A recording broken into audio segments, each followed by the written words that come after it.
Bonjour à tous, j'espère que vous allez bien. Aujourd'hui, je voudrais vous parler du combat et d'une certaine forme de combat.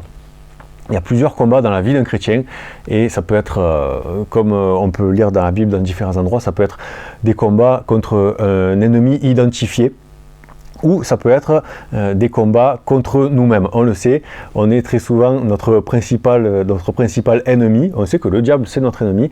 Mais nous aussi, on peut être un ennemi contre nous-mêmes. On a été né de nouveau.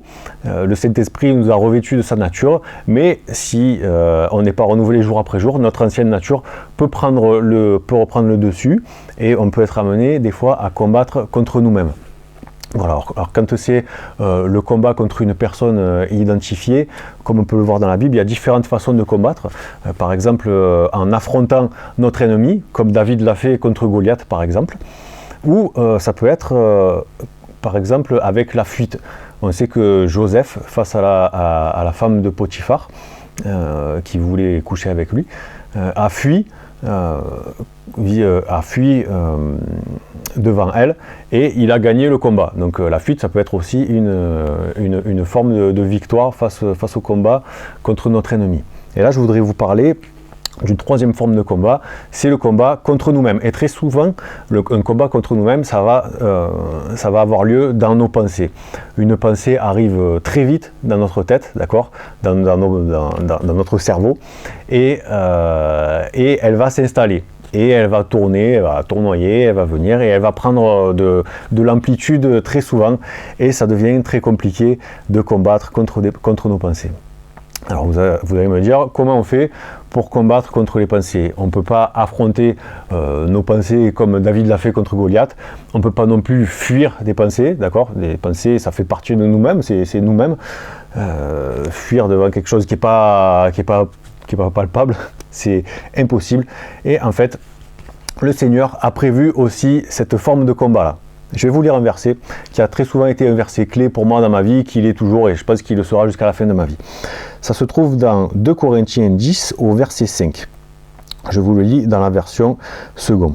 Nous renversons les raisonnements et toute hauteur qui s'élève contre la connaissance de Dieu et nous amenons toute pensée captive à l'obéissance de Christ. Comme je le disais, c'est un verset qui a été clé pour moi dans des centaines de fois, peut-être même des milliers de fois dans ma vie, dans certains combats, dans des combats qui prenaient du temps aussi, qui ont mis du temps à avoir la victoire. Et dans des périodes de ma vie où j'étais pas forcément renouvelé, des pensées qui pouvaient revenir. Et en fait, c'est un verset qui est tellement important et qui peut même être mené, comme je disais à mon frère tout à l'heure, qui peut même être mené dans votre tête, parce que c'est une pensée et vous pouvez vous adresser à votre âme dans vos pensées, même quand il y a du monde autour.